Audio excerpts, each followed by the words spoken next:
Hola, hola, bienvenidos y bienvenidas a la Trinchera Dialéctica.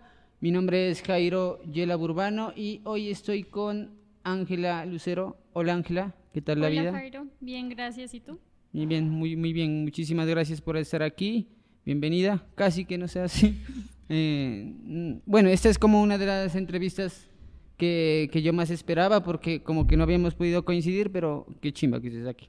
Muchas gracias y por fin y también es un gusto estar aquí. Muchas gracias por la invitación y felicitaciones por este espacio. Ujú, muchas gracias. Y bueno, la primera pregunta que le he hecho a los invitados que vienen por primera vez es quiénes son, qué hacen, a qué se dedican. Bueno, yo soy Ángela Lucero. En principio soy comunera del resguardo indígena de Ipiales, comunera del pueblo Pasto. Es un pueblo binacional actualmente entre Colombia y Ecuador. Y también soy de profesión antropóloga y mi énfasis es arqueología. Estudié en la Universidad de Antioquia y actualmente soy animadora del Museo del Oro y estoy haciendo algunos proyectos en conjunto también con Juan Camilo Argotti. También es del Ecuador, también del pueblo Pasto de Tulcán. Entonces estamos trabajando unas propuestas de arqueología indígena, que también es como mi apuesta personal, política y académica. Entonces reivindicar como también los espacios y los saberes comunitarios y espirituales en otros lugares. Ujú. ¿Qué significa ser comunera de un resguardo? Bueno, en principio diría que es como el reconocerse parte de la comunidad. Entonces sí, es como estar al servicio también de la comunidad, ser parte de una comunidad de forma activa, y de un resguardo también es como arraigar las raíces, volver como a ellas o buscarlas, porque sabemos que en nuestro territorio los procesos de colonización han sido bastante fuertes. Entonces denominarnos indígenas, de pueblo Pasto, pues es volver a las raíces. Si no las conocemos, porque a veces por herencia no las contaron y pasa mucho, es buscarlas. Entonces creo que sí, ser comuneras en comunidad, buscar las raíces antiguas también y las presentes, porque seguimos haciendo como un camino al andar. Ujú. Em, Hay distintos fenómenos, ¿no? En estos, digamos, márgenes que hay en la ciudad, ¿no? Muchos, por ejemplo, y eso creo que viene de la educación de la escuela, y es que en la escuela nos inculcan de que hay que salir de los pueblos a trabajar en las ciudades, ¿no? Porque en las ciudades están las oportunidades y nos alejan de lo que deberíamos luchar, ¿no? ¿Has tenido estos, por ejemplo, estos encontronazos con la academia desde ese punto de vista? Pues sí, la academia usualmente es centralista. Es como que para estudiar antropología al menos nosotros no lo podemos hacer en Nariño, porque en Nariño no hay como esta oferta. Lo más cercano es el Cauca, pero a mí me gustó el pensum de la Universidad de Antioquia, entonces fui hasta Medellín a hacer eso, pero siempre tuve como una idea de volver. Ahora pues Ipiales tiene una particularidad, es que a diferencia de pronto de lo que dices de los bordes, la ciudad está en el centro del resguardo. O sea, de Mm, hecho, la expansión urbana de Ipiales afecta el territorio, uso de suelo, plan de ordenamiento territorial, porque trata de comerse lo que es el resguardo. Entonces es como un poquito al contrario la dinámica que usualmente se tiene y el imaginario también de que los pueblos indígenas somos algo lejano, extraño, que nos tenemos que ver ujú, diferente o que únicamente somos del campo. Y sí, podemos también serlo, pero también habitamos como en medio de lo cotidiano y en el caso de Ipiales hay veredas que son barrios. Entonces mm, estamos también ahí en ese centro urbano y pues desde la antigüedad, desde lo prehispánico, pues Ipiales como es ese centro urbano actual, siempre también tuvo un poblamiento antiguo y toda la zona pues también de alrededor. Entonces acá tenemos como mucho todavía como por investigar, por ver y también por rebatir muchos de los imaginarios. mm. ¿Y tuviste antes de ser antropóloga un encuentro con la antropología que te decidió por esta carrera o entraste a antropología y después te enamoraste de la carrera? ¿Cómo fue? No, a mí siempre me gustó la arqueología. Mm, Entonces, arqueología en Colombia solo existe en la Universidad del Externado como carrera tal. Pero la Universidad de Antioquia tenía como esa línea de énfasis y es pues una universidad pública, algo mucho más accesible. Yo estudié becada, pero de todas formas eso implica muchos gastos. Entonces la sí. universidad pública creo que es también como la apuesta que se debe seguir fortaleciendo en todos los territorios. Y de pequeña yo miraba, era como cosas de History Channel, realmente. Entonces eso era como que sabía que había gente que estudiaba a la gente del pasado. Pero en lo personal, desde muy chiquita, yo me preguntaba quién había vivido antes que mí en el lugar que yo vivía. Entonces, ahí viene también como algo espiritual, porque para mí la arqueología en principio es un ejercicio espiritual. Yo de muy pequeña a veces miraba gente antigua o soñaba cómo vivía la gente antes ahí y me hacía muchas preguntas. Entonces era como esos espíritus que siguen habitando en los territorios, que también era como, no sé si era un llamado o esa curiosidad también que uno habita, que me hacían querer saber más sobre ellos y que poco a poco, aprendiendo a vivir básicamente, conviviendo también con mis abuelas, con mis abuelos y caminando el territorio, es que me fui acercando también a eso. Y no fue tanto como desde la academia, aunque la televisión, te digo, sí fue como que ya sabía que había gente que hacía arqueología y que estudiaba los objetos de la gente del pasado. Para mí es buscar mis raíces, como decía también en eso de ser comunera. Entonces es como ir detrás de esa identidad.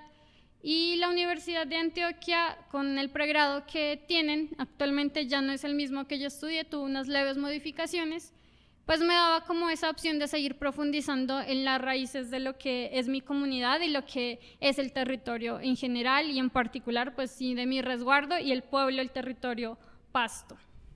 Y bueno, acá digamos en Ipiales hay toda esta digamos, mixtura de lo que tú dices, ¿no? De lo prehispánico, lo actual y todo. ¿En Medellín se da un caso parecido o allá es completamente distinto la conexión o el contacto que tienen con lo indígena? Bueno, en Ipiales, aunque lo que les mencionaba, curiosamente la mayoría de gente no lo sabe. Como que el centro urbano está en la mitad del resguardo, la mayoría lo desconoce y aunque muchos lugares, apellidos son indígenas, son en la lengua pues que se perdió también de mi pueblo, es algo que es negado. Y en el colegio mi experiencia fue desagradable, yo estudié en uno de los colegios del centro y es donde se niega lo indígena, donde se dice que lo indígena sigue siendo lo estúpido, lo bobo, lo atrasado, y ahora con doble calzada, con esa idea también de desarrollo, entonces se sigue avivando como esos choques o que la ruana está mal vista. Y entonces Ipiales como ciudad es como un territorio bastante racista y clasista. Entonces en eso sí se parece un poco a Medellín.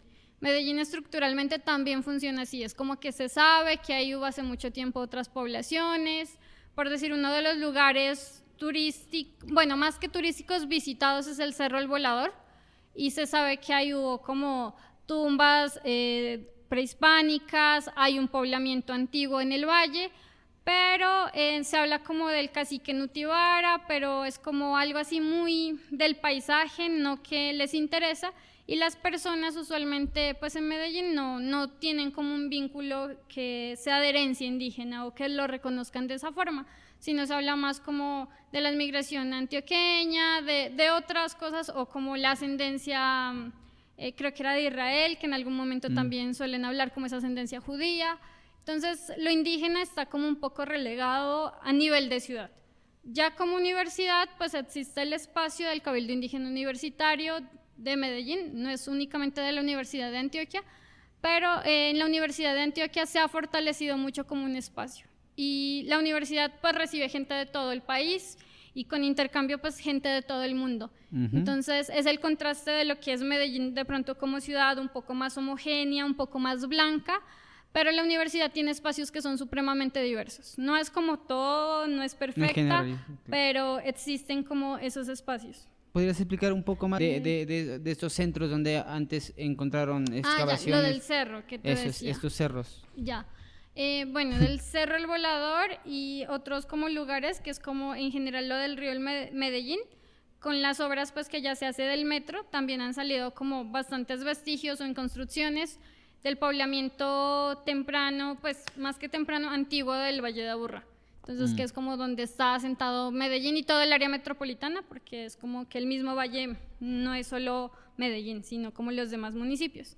Y en estos lugares, pues sí se habla de que antes como hubo un poblamiento, se encuentran unos hallazgos, restos óseos de personas, objetos, cerámica y más como información También existen en otros lugares petroglifos, como en Itagüí, pero la gente, el proceso de apropiación está como llevándose a cabo. Como que sí hay ahorita como algunas personas que trabajan en torno a eso, para que sean como espacios comunitarios activos y de pronto no pase como lo que también pasa acá en Pasto, como en Anganó y Mapachico, que existen los sitios pero que se están abandonados o eran como lugares donde luego hacen otros grafitis o se descuidan. Entonces sí está habiendo como un proceso como de apropiación de eso, pero que es reciente y que por eso no es como lo más conocido. Cuando pensamos en Medellín no pensamos en eso todavía. Claro. Te conocí una vez que estabas dando un taller de patrimonio y creo que para hablar de todo esto también hay que hablar sobre patrimonio, ¿no? Podríamos acercarnos un poco a lo que sería como una definición, una concepción o una perspectiva de lo que es el patrimonio.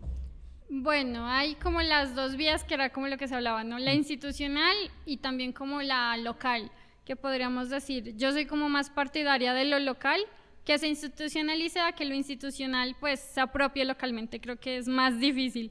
Desde lo local yo creo que patrimonio es también como lo que nosotros consideramos importante y lo que nos da identidad. Entonces patrimonio e identidad siempre van a estar como de la mano. Identidad se podría también entender como lo que somos, como lo que nos identifica y nos hace diferentes a los otros grupos, a las otras personas. Entonces, en ese orden de ideas, lo patrimonial es como lo que va a ser importante y habla de nosotros ante las demás personas o las demás comunidades, como es el caso. Sí creo que es importante verlo, pero más como desde lo que somos. Creo que con la idea institucional tengo como bastantes conflictos por lo que se ha llevado a cabo. Muchas veces es como por conveniencias, por programas y agendas políticas ajenas a los territorios, no que nacen de las necesidades, preocupaciones de la gente, sino de alguien que se le ocurrió para ejecutar recursos o programas que sí están fuera como de lo que nosotros somos, entonces que no son impuestos y que por eso asimilarlos o hacerlos parte de nosotros puede ser como más complicado. Sí, nosotros, por ejemplo, aquí tenemos, no sé si el nombre del departamento viene precisamente por el General Nariño o la Plaza de Nariño, pues es así, es evidente que es digamos, ¿no? El nombre pues nace a partir de este general, pero uno lo siente lejano, realmente, esas partes las siente lejano. Y ahí esta institucionalidad de la que hablas es tan apabulladora a veces que le relega ese conocimiento que de otra identidad que es más local, ¿no? Porque está como lo local, lo nacional, que es como lo institucional, pero también hay como una especie de patrimonio universal. En tu caso, ¿cómo han sido pues estas luchas de eso local, de pronto también que se vuelva un poco nacional para después universalizarlo? Porque es importante, creo, desde mi perspectiva. Sí, pues creo que la visibilidad también pues nos habla de esa diversidad, ¿no? Y creo que a nivel general de humanidad tal vez nos falta es como tolerancia y respeto ante la diversidad. Pero creo que no lo he trabajado como de esa forma, o decir con miras todavía tanto a la globalidad, aunque es muy necesario. Yo creo que en principio nosotros, y volviendo como a ese tema que nombraba al inicio de colonización, tenemos como una tarea que es muy grande como comunidades indígenas, pero también como comunidades locales, de revisar nuestras raíces, de revisar lo que somos y lo que queremos ser.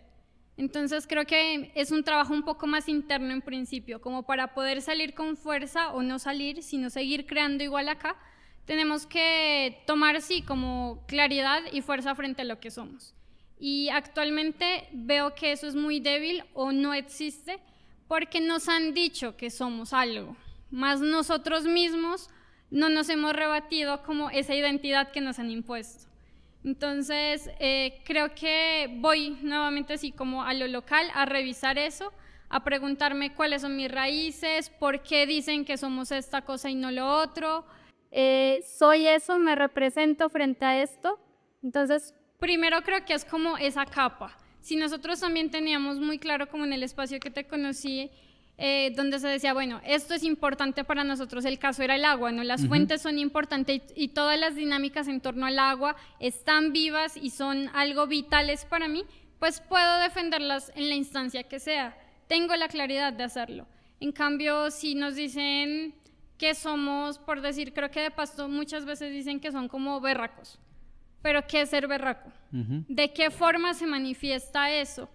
Creo que a veces hay discursos o ideas también de identidad que no están como muy llenas como de sentido y de significado.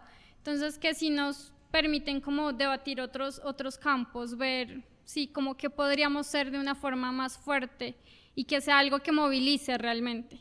Porque creo que ese discurso no necesariamente va a movilizar algo, o que es una ciudad muy cultural, ¿no? Y acá sí hay una diversidad súper grande, hay mucho talento en todo lo que decías, como el actual departamento, pero no hay como unos apoyos a veces como de las instituciones que sí tienen que ser conversados, porque si no, ellos son quienes tienen los recursos, pero si los de los recursos tienen una idea de que a la gente le gustan unas cosas y la gente no sabe bien qué le gusta o le gustan otras, pero no lo dice, pues no va a haber como hechos o actividades que vayan como en la misma línea o que puedan al menos dialogar. No tiene que ser todo lo mismo, pero si no hay como esos espacios también de diálogo, creo que son necesarios abrirlos o fortalecerlos, porque hay otros pues que ya existen actualmente.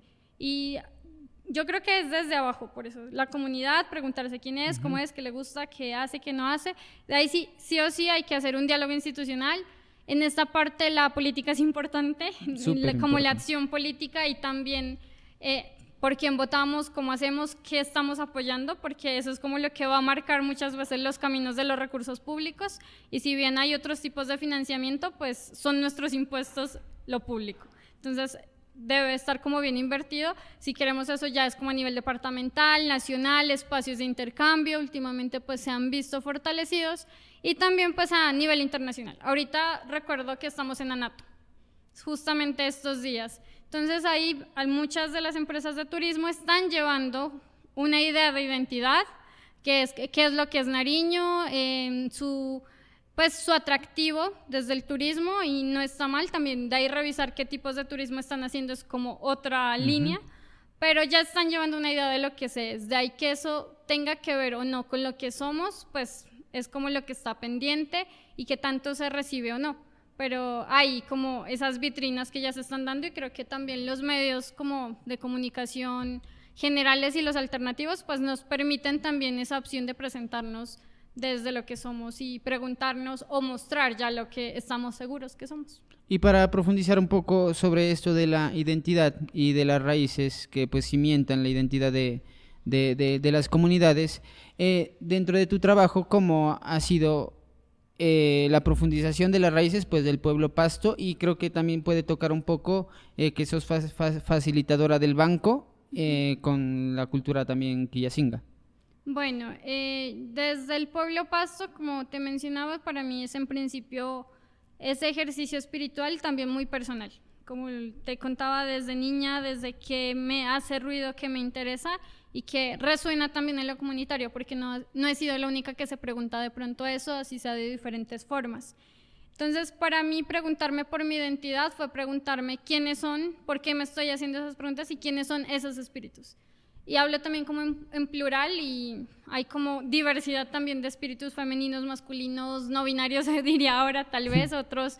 Entonces es como acercarme a eso y eso de dónde viene. Entonces me llevan a hablar de una ley de origen que todavía se guarda pues en mi pueblo, y la forma en la que habito la cotidianidad, porque muchas veces nosotros tenemos prácticas normalizadas y está bien porque es donde hemos vivido, pero de pronto cuando salimos o conocemos a alguien que no es de la comunidad nos damos cuenta que eso es muy diferente a lo que la otra persona eso hace. Entonces creo que al ver también como ese contraste, darme cuenta como de lo que soy y de que esto es particular, es diferente, o con quienes coincido y comparto lo mismo, y es como desde el sentir. Más que desde la racionalización, creo que para mí ha sido como desde el sentir ese ejercicio espiritual y crearlo, también descubrirlo, o a veces decíamos como despertarlo, como que no está tan visible, ha estado un poquito dormido, pero se va despertando en nosotros ese sentir. Desde mi pueblo, y así hice pues mi trabajo de grado, también con las dinámicas pues de Minga, que a veces también la Minga se ve como utilizada en diferentes espacios porque sí. pero es como ese ejercicio de dar y apoyar una causa para que se logre pues algo. Y este fue como mi trabajo en la Piedra de los Monos, que es como el único pictograma hasta ahora pues reportado y que conozcamos del pueblo Pasto. Y fue como también un ejercicio de volver a ver lo que ya no está, tanto en el ejercicio comunitario, o sea, como que no está tan visible en esas capas que tú decías de lo común, pero que está en la comunidad de pronto normalizado y está invisibilizado. Y volver a ver literalmente como motivos que están pintados sobre la roca que no se habían visto en mucho tiempo. Entonces fue como ese ejercicio ahí espiritual. Y creo que eso es como lo que nos ha guiado, como no solo a mí, sino pues a varias amistades y diferentes grupos también en los resguardos. Me atrevo a decir principalmente jóvenes, señoritas que estamos como en esto. No es que los mayores no, los mayores han hecho un camino, las mayoras nos han dejado muchas enseñanzas, pero últimamente esa inquietud de pronto la he visto o la he compartido más con personas pues de mi edad, menores y un poquito mayores. Ahora me decías con la identidad quillacinga. Yo creo que cada camino, pues cada pueblo tiene su camino. Pero muchas veces somos como pueblos también hermanos, que nos enseñamos y es decir, bueno, yo he hecho esto en mi pueblo, si ustedes son quillacingas, ustedes qué han hecho, en mi pueblo es de esta forma, yo ando, camino de esta forma, ustedes hacen lo mismo, ¿no? ¿En qué nos juntamos, en qué nos separamos? Entonces creo que acá con el pueblo quillacinga de pronto para mí ha sido sembrar como dudas. Creo que el proceso del pueblo quillacinga no lo conozco tan a profundidad, pero es como un poquito más reciente. O de pronto muchas comunidades están como en esa apropiación identitaria, nuevamente el nombrarse de esa forma, el buscar reconocimientos de resguardos. De pronto, por decir, mi resguardo es un resguardo colonial. Entonces, nosotros tenemos documentos desde 1500. Entonces, es algo que si bien ha cambiado el tiempo, pero es que ha estado ahí, está desde mucho tiempo, otros recién se están conformando y creo que en eso pues a veces podemos como conversar y que ellos tomen lo que les sirve y lo que no. Entonces creo que es como la invitación a verse, yo creo que siempre vuelvo es como eso, como a ese adentro y a preguntarnos qué somos. ¿Y qué son las leyes de origen y cuál vendría a ser también la ley de origen del pueblo Pasto? Porque eso viene con una narrativa que a mí me parece muy poética y de lo que uno puede aprender muchísimo. Bueno, la ley de origen es como de dónde salimos, es como esa primera respuesta, ¿no? Nosotros creo que todas conocemos, es como el Génesis. Entonces Dios creó el mundo en 7 días de esta o esta forma. La ley de origen a nosotros y a cada uno de los pueblos nos cuenta de dónde salimos. Y hay como una ley de origen general en mi pueblo, que es la historia de las perdices. Pero hay otros pueblos también que tienen como sus historias particulares, porque el pueblo Pasto es bastante grande en territorio, también en número, y en los mismos territorios somos diversos. Entonces hay resguardos que tienen su propia ley de origen como más chiquita, por así decirlo, de donde saben que estas personas salieron puntualmente. Entonces la general, que es la de la historia de las perdices, nos cuenta que hace mucho tiempo 2 mujeres iban caminando como una de una dirección, otra de otra y se encontraron en un punto. Estas mujeres tenían mucho poder y fue como que donde la una iba a vivir pues no quería casi encontrarse con la otra o querían saber cómo iban a organizarse. Entonces lo que ellas hicieron es convertirse en perdices y se dice que la una fue blanca, la otra negra y que iban a bailar. Y bailaban con unos principios. Entonces que era como si la una se movía hacia un lado, la otra hacia el otro. Así, cuando dejaran de bailar, la una iba a estar mirando hacia una dirección, la otra hacia otra, y hacia esa dirección donde quedaran era donde iba a ser su territorio. Pero también mientras ellas danzaban, el territorio Pasto se iba moviendo, también iba como en esa danza, entonces que montañas subían, montañas bajaban, se iba moldeando lo que actualmente es el territorio. Entonces así es como que están, como algunos dicen, las tierras altas, las tierras bajas, como el Huayco y el Páramo, esa como dualidad que algunos le entienden de esa forma, pero que a veces creemos que también ha sido actualizada en el tiempo, porque antes no necesariamente se hablaba pues de esa manera. Y esta ley de origen, principio, porque son ellas como las primeras, digamos, como pobladoras del territorio y la que lo modifican. Entonces, como que antes de ellas el territorio pudo ser diferente y desde ellas es de la forma en que actualmente lo vemos. pero tiene como unos retoques que es como con el Chispas y el Wangas, que también son dos hombres muy poderosos, que se dice que ellos peleaban como para ver quién tenía más poder, y que en esa pelea que ellos daban, pues se encantaban entre ellos, convirtiéndose en montañas, en cerros, entonces también subían y bajaban montañas. Entonces la ley de origen es como lo que dio origen al territorio donde nosotros habitamos, y esa es como la historia de mi pueblo. Te decía que hay otras más puntuales que cuentan de dónde salió una población en específico o que marcan como otros sitios sagrados. Pero en sí nuestra concepción también del territorio es que todo el territorio, todo lo que hicieron pues las perdices y en general, porque reconocemos que los demás pueblos también tienen sus historias que cuentan cómo fueron creado el territorio, pues es sagrado, todo. Pero existen algunos sitios más puntuales, por así decir, que tienen más fuerza y que ahí muchas veces pasó algo.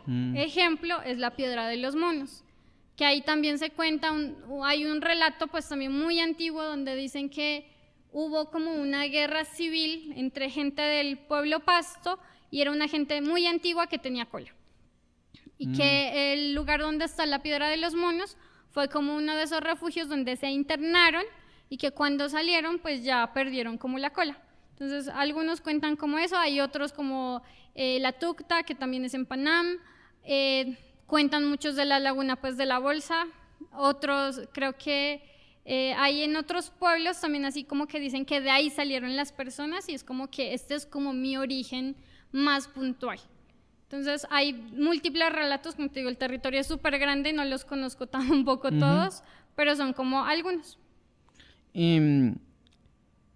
Yo creo que es importante también hablar, por ejemplo, y empezar a entender mejor estas palabras como la palabra territorio, ¿no? Porque a veces uno usa palabras, las usa y uno también las escucha, ¿no? Pero profundizar, por ejemplo, en una palabra es sumamente importante, ¿no? Porque la definición formal es importante en la medida en que te dice algo, ¿no? Por ejemplo, lluvia, uno se va a la Real Academia Española, es agua que cae de las nubes y ya.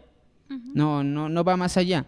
Pero para, digamos, no sé, digo, a veces cuando uno está triste, la lluvia cayó, no cayó, está cayendo, le duele, no le duele, es como que algo que sucede en el pasado no se sabe, digamos, hay todas las lluvias no son iguales. Exacto. Y lo mismo creo que pasa con la palabra territorio, ¿no? Porque últimamente es importante que se ha estado hablando de esa palabra. Pero para poder entenderla desde alguien que vive y que siente y que trabaja desde el territorio, ¿cómo podríamos empezar a forjar un camino para pues los que no conocemos tanto sobre esas palabras, ¿no? Sí, bueno, como decíamos, al haber como una colonización sobre nuestros cuerpos y nuestras lenguas, pues nombramos muchas veces con palabras prestadas, ¿no? Como estamos hablando, español, territorio. La palabra en lengua de mi pueblo, algunos compañeros se han acercado y dicen que es quer, que es como ser de ahí. Entonces esto así va muy ligado a esa ley de origen que te decía. Entonces reconocemos de pronto el territorio como de dónde somos y nuestra casa. Entonces es como que ahí estamos, es como una extensión de nosotros mismos, es la que nos da la oportunidad básicamente de existir. Entonces no es como un espacio vacío que se ocupa, que muchas personas es como, sí, está ahí, sino que también el territorio en sí mismo muchas veces es un espíritu, tiene espíritu, es vivo, no es como algo ajeno ni algo inerte, sino que es también, por ejemplo, quien nos da permiso, el territorio se enoja, porque tiene vida en sí mismo, también habitan en el espíritu, pero tiene una fuerza ya innata. Entonces nosotros, por decir, sabemos que no a cualquier hora pasamos una quebrada, porque hay espíritus que también pueden habitar por ahí, o que no entramos a una montaña sin pedir permiso, o que si entramos sin pedir permiso, pues sabemos que nos podemos afectar o nos podemos entundar. Entonces es como un ser más que está ahí y que es de pronto más grande que nosotros, que reconocemos que nos puede pues afectar. No me gusta tanto la palabra enfermar, muchas veces porque tiene ya como su connotación negativa, sino que pues si nosotros hacemos algo sabemos que tiene como su resultado. Entonces va como por ahí, es como eso, reconocerlo como un ser más y que tiene una agencia que decide y que pues somos parte también de él, con quien tenemos como una relación fluida. En la ciencia, digamos, hay mucha colonización también, ¿no? Me imagino, bueno, pues es evidente también en la antropología hay mucho pensamiento que no nace de las comunidades y de los pueblos. En ese caso, ¿cómo ha sido en la arqueología? Igual. ¿Sí? Sí, recuerdo que el profe Jorge también ya decía como, ¿cuál es como la raíz de la antropología? La de la arqueología son como primas hermanas, entonces viene también de ahí mismo y también de un proceso de coger cosas raras porque son exóticas y mostrarlas. Entonces, que fue como lo de los anticuarios, esos son como la sala anterior a los museos. Entonces, sí es como ese mismo origen, pero desde lo personal y desde muchas pues, personas también que estamos ahí de comunidades, creo que es algo necesario también como para defensa de los territorios, porque en la actualidad una consulta previa, nos dicen, ¿no? Los pueblos tienen derecho a tener su consulta previa y ¿quién dirige usualmente la consulta previa? Un especialista, un profesional en antropología. Y muchas veces es personas ajenas al territorio, que no conocen, que por el sistema también la forma a veces no permite que sea un proceso largo de reconocimiento, sino como de afán. Entonces, para mí también desde ese aspecto, estudiar antropología, ser antropóloga, era para mí también la posibilidad de defender mi territorio o de hacer veeduría dentro de lo que pasa también en mi territorio. Porque lo que decías, muchas veces nos dicen que solo lo de afuera importa y todo, pero pues nosotros como comunidades ahora nos toca también enterarnos, y no recientemente para nosotros en mi pueblo, Juan Chiles ya lo decía, como que tenemos que enterarnos de lo externo y de lo propio. Y las dos cosas, saberlas muy bien para poder seguir existiendo. Entonces es como una militancia que tiene que ser constante, que tiene que ser actualizada, y que creo que por eso también mencioné mucho al profe Dumer. A él se lo considera, pues es un solidario con nuestros pueblos. Él no nació de pronto al interior de un resguardo, pero veló como por el bien y las comunidades, por eso también se lo aprecia tanto como se lo aprecia y se lo admira también hasta la actualidad. Entonces creo que es como ese punto de mediación también ahí. Ahora, estudiar antropología sí fue muy pesado por lo mismo, porque pues uno es como el indio que normalmente es el que van a estudiar o que históricamente lo han estudiado. Entonces era ver etnografías de otros pueblos y uno sentirse el raro, saber que uno es el raro. Muchas personas, y pues la ciencia en sí misma también parte de una cosmovisión, pero que es como el probarlo y el método, y solamente eso no tiene el paso como al sentir a los espíritus, y no tiene por qué tenerlo tampoco, pero sí que te cuestiona o que te miran como a veces por debajo, ¿no? Desde de pronto antropólogos clásicos. Actualmente, y los profes que yo tuve, pues hubo como una variedad, pero fueron también personas que quiero muchísimo y que era como que me dejaban pelearles de alguna forma y decir esto no me gusta, y era listo, no te gusta y por qué, y miremos, actualicemos también esas miradas y rebatir como la forma también de hacer antropología, donde nos dé otras posibilidades, porque sí tuve, pues, bueno, en general no solo indígenas, pero toda la gente creo que estudia antropología tiene crisis existenciales, porque es como que en un punto es como que entonces, ¿qué hacemos? Ya no vale la pena nada, o es como, sí, una impotencia tal vez muy grande, o que ya es muy desolador ver también las cosas muchas veces de ahí, desde muchas miradas, pero también resulta gratificante poder tener también esa multiplicidad de miradas y de opciones, y ya es como un camino tan amplio la antropología que está en todo, depende también ya donde uno se sienta bien que quiera hacer. Y en cuanto a la metodología de la arqueología, porque bueno, Perugache es antropólogo social. Tú eres arqueóloga, que es otra rama pues de la antropología, ¿no? En cuanto a la metodología, ¿cómo se llevaría a cabo?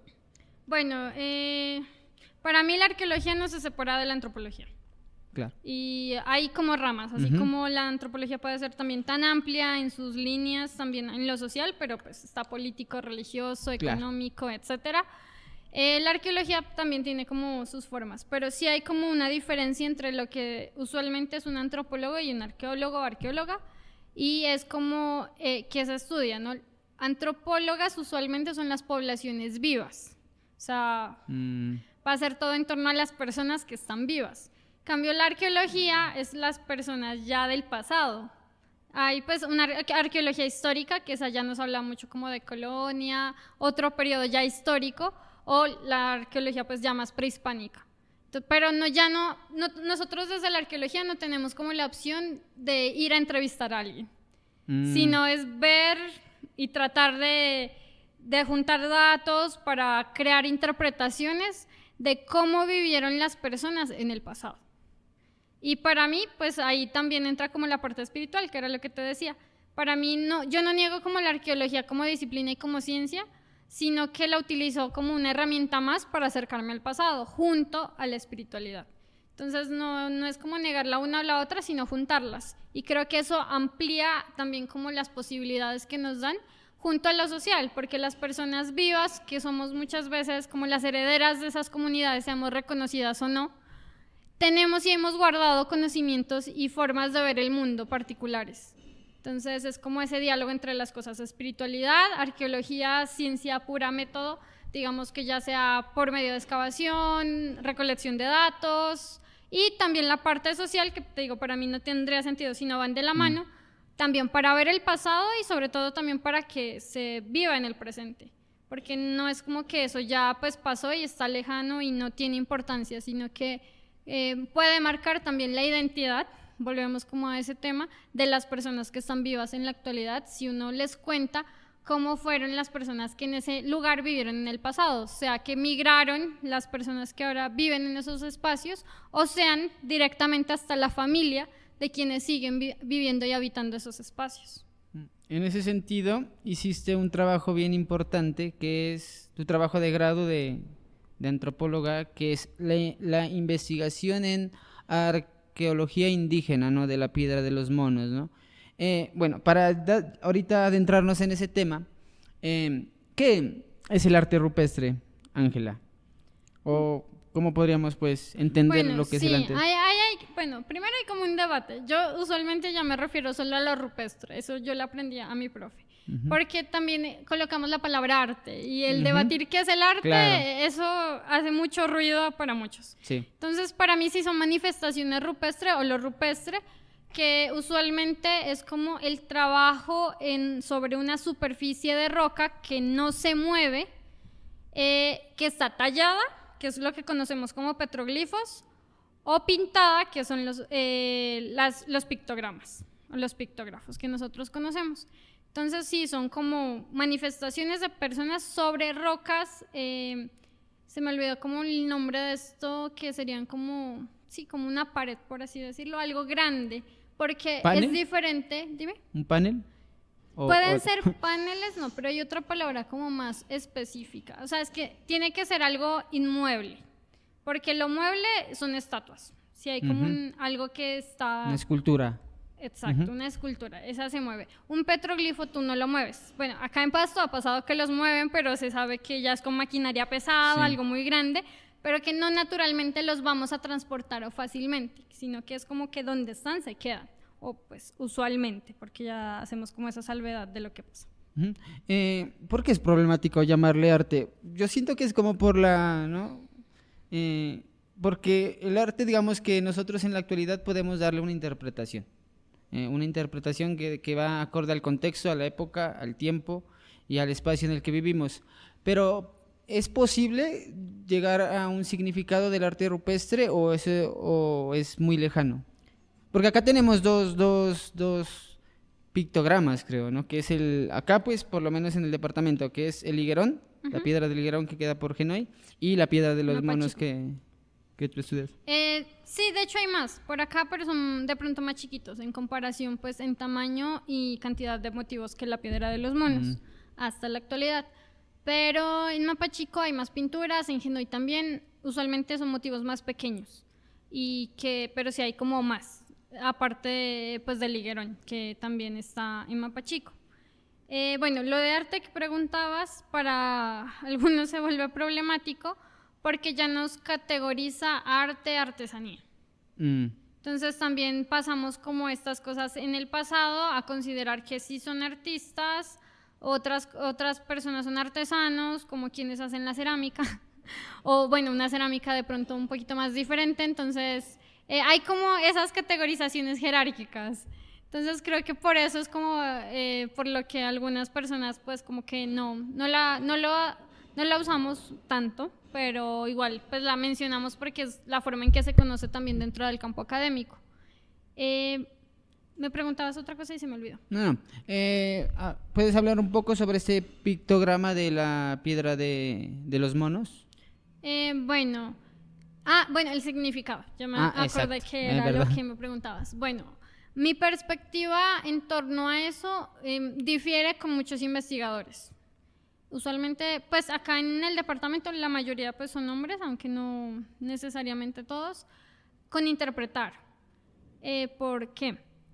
La forma en que yo miro el pasado y también veo como esa marca muy colonial, que lo que te decía, no hablamos una lengua que ya hablábamos y con eso se pierde un montón de conocimiento, aunque no que por eso como que ya no seamos indígenas o hayamos perdido todo, no, para nada, mantenemos tradiciones, costumbres, etcétera, pero saber qué estaba pensando exactamente las comunidades hace 1000 años para decir que, ejemplo, el círculo es pasto, un ejemplo así súper random, a mí me cuesta. Yo creo que en esa parte sigo como esa triangulación de métodos y creo que los sitios son muy importantes y tienen como más de un significado y la relevancia también que se les ha dado muchas veces no parte de lo que la persona que hizo ese petroglifo o pintura pensó en el momento, sino en cómo al paso del tiempo seguimos habitando esos espacios. Entonces creo que mi perspectiva difiere de pronto un poco. Creo que son importantes porque sí tienen antigüedad, pero sobre todo es porque se han seguido visitando. No se han perdido en la memoria. Hay unas prácticas, unas oralidades en torno también a algunos de estos sitios. Otros pues hay que acercarse nuevamente porque sí mucho tiempo como que ya se perdió. Entonces asumir un significado preciso a un símbolo o dibujo del pasado para mí es algo casi inaccesible, porque es como la mente exacta de eso. Y sí reconozco, como te digo, igual como la diversidad y la potencia de los saberes heredados, por supuesto, pero algunos creo que no llegan hasta ese punto, porque si uno habla con las mayoras o mayores, no te van a decir que eso es tal cosa. Muchas veces fue algo también impuesto desde la academia, ¿no? Que llegó X o Y investigador o investigadora en su momento y que les dijo eso y que las personas seguimos repitiendo, que volvemos a lo de identidad, que te digo, que nos han contado que somos, pero no nos hemos contado ni preguntado a veces también por privilegios cruzados qué somos. Porque si alguien tiene que trabajar todo el día, ¿a qué hora se va a estar preguntando qué es? Si tiene que estar como pendiente de si tiene que comer o no, pues exigimos también muchos. Entonces también yo creo que hay unas jerarquías de privilegios y muchas cosas. No es decir como que, ay, no, esa gente entonces que no se cuestiona lo que es. Cuestionarnos qué somos es un privilegio, que no todos lo tenemos y pues que los que tenemos ese privilegio también es una responsabilidad también muy grande. Entonces sí, por eso creo que no me gusta interpretar las imágenes del pasado con un significado único. Y en el caso de la piedra de los monos, entonces para mí fue como ahondar mucho más que en las figuras y su posible significado sobre el uso actual del espacio. Entonces no solo como una pintura que está ahí, sino todo su entorno. ¿Qué se hace? ¿Cómo se ha hecho? ¿Qué seguimos haciendo? ¿Qué sentimos cuando lo hacemos? Y eso también es como muy arqueológico, también en metodología, porque es como muy espacial y también de poder revelar esas otras imágenes que ya no se miraban. Entonces es como excavar sin tener que excavar, porque nosotros excavamos como para ver qué hay más adentro. En el caso de lo que yo hice en la piedra fue como poder hacer un revelado donde se miran más motivos sin necesidad de haber tocado como ese panel de piedra y ni haberlo alterado, que también es como una parte importante. Y creo que la parte de los motivos y las imágenes es algo que está abierto como para que lo podamos acercar, que tiene cosas muy locas, otras no tanto, que sí hice como un acercamiento entre revisar qué tipo de motivos están en la piedra y están en cerámica o pueden ser en tejidos, qué de esa simbología hemos seguido utilizando y otra que pues no habíamos visto básicamente. Entonces sí da como otras posibilidades también ahí de preguntarnos y algo que fue como lo que se mantuvo en el tiempo para mí fue como la parte espiritual. Ese es uno de esos marcadores de sitios sagrados. Más allá de una interpretación del símbolo, es un sitio sagrado, tiene una fuerza enorme. De hecho, está también ahí, entra como la colonización por medio también del sincretismo, porque está muy cerca al santuario de la Virgen de las Lajas. Se habla de María Mueces en la Virgen de las Lajas como la indígena que vio la aparición de la Virgen, pero en la Piedra de los Monos se nos relata a 3 Marías Mueces. Una como una cacica mayor antigua de Mueces, antes de la colonia, que también tenía ese poder sanador que tiene la Virgen de las Lajas.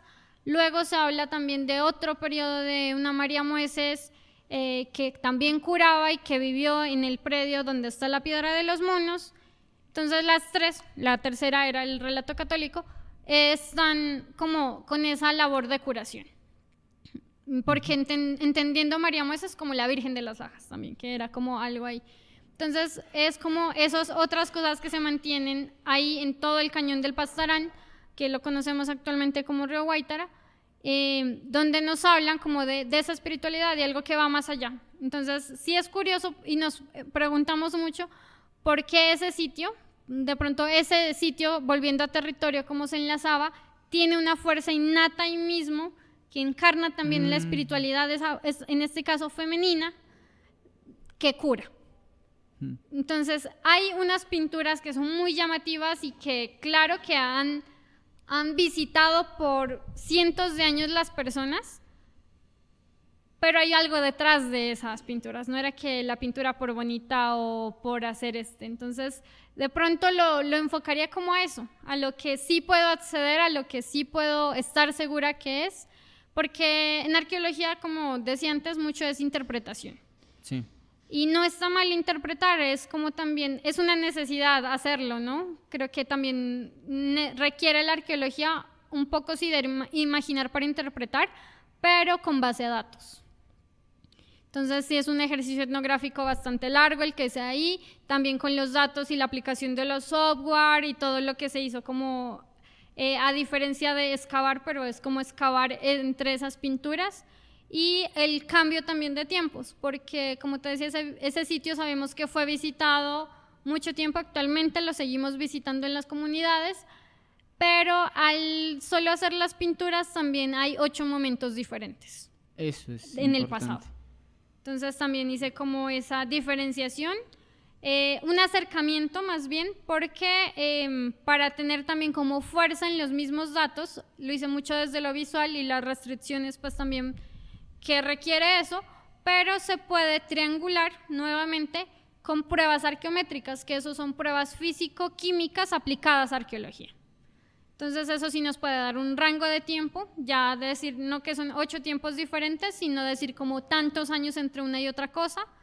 Eso es algo que hay que explorar y que son de tecnologías pues que por acá todavía no tenemos, como decía, pero pues son posibilidades que todavía deja el sitio. Y en este caso pues la pintura rupestre, que ha sido como mi parte específica dentro de lo rupestre o el arte rupestre. Por otro lado pues los petroglifos, que es como lo que más abunda de todas formas acá en el Valle de Atriz o en general, también se puede mirar muchas veces cómo lo hicieron.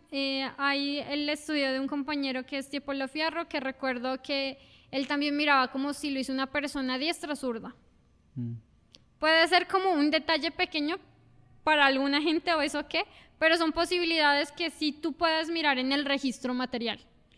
No tanto yéndote de pronto a la interpretación, y la interpretación muchas veces también está muy lejos, ¿no?, de lo que la comunidad es.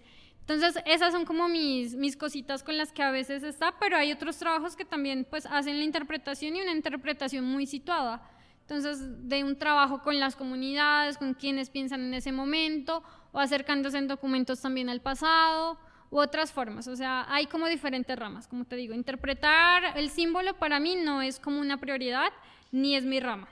Ujú. sino como esas otras. Pero hay personas que lo hacen y también lo pueden hacer bien. O el profesor Quijano con lo de astronomía, Sí. esa es otra posibilidad que está muy presente en lo rupestre, que es mirar como si se alinea, como te decía, esa roca no se mueve o no se ha movido en mucho tiempo, lamentablemente ahora las movemos, pero estaban ahí y eligieron ese espacio por algo más que está detrás. Entonces eso muchas veces va con la alineación de las estrellas, del cielo, y hay algo que en el pasado también cambia y es el cielo. Entonces, porque a veces asumimos que como nosotros miramos el espacio hoy es como era hace 1000 años y no es así. En los climas pasa lo Claro. mismo. Entonces, todo ese tipo de cosas también desde la arqueología lo revisamos, como para que no haya también a veces interpretaciones erradas. Por eso yo creo que es muy necesario el ejercicio de interpretar, acercarse a eso, pero cruzado con los datos también muy de tipo científico laboratorio. Vuelvo como a lo que te decía antes, por eso para mí la arqueología indígena y mi propuesta de arqueología indígena no es negar como la metodología o algunas formas de arqueología tradicional, sino ampliarla teniendo en cuenta como esa otra triangulación desde los sentires espirituales y las vivencias comunitarias. Pero sí sigue siendo pues muy valioso para mí el tener fechas, el tener cosas que sí me dan la posibilidad de un laboratorio.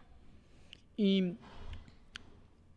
tú como comunera del pueblo Pasto y pues con toda una comunidad detrás, ¿cómo son estas visitas a estos tipos, a estos sitios que son sagrados? ¿En qué sentido? En el sentido en que, ¿por qué? ¿Cómo? Y los visitan. Bueno, ahí vuelvo como a lo cotidiano que te decía. De pronto estamos acostumbrados a que eso sea algo extraño, ajeno. Ujú. Uno aprende es caminando y caminando Claro. en lo normal. Para muchas personas conocieron el sitio en un plan de domingo.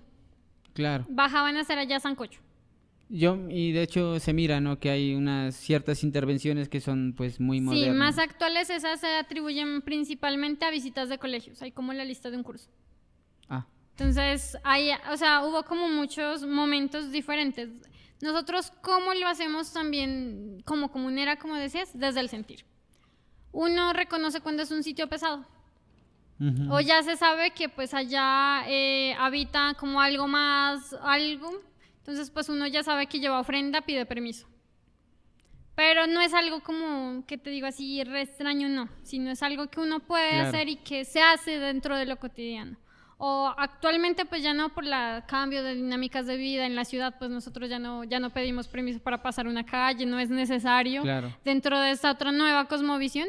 Pero pues si uno va a habitar el monte es como eso, muchas veces como ir a sitios pesados o habitar esas otras dinámicas.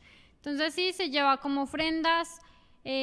Ya las formas de pedir permiso también es muy desde lo tradicional, que internamente creo que en las comunidades conocemos. No todo lo que también hacemos en las comunidades considero que debe ser mostrado para afuera, sino que es algo también de nosotros para nosotros.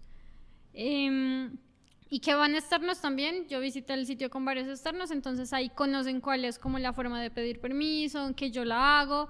Digo ahí sí como yo porque no necesariamente así la hacemos todas las familias, vuelvo como esa multiplicidad también de formas de ser pastos, aunque seamos el mismo pueblo, tenemos también particularidades entre nosotros mismos, entre resguardos o entre veredas incluso.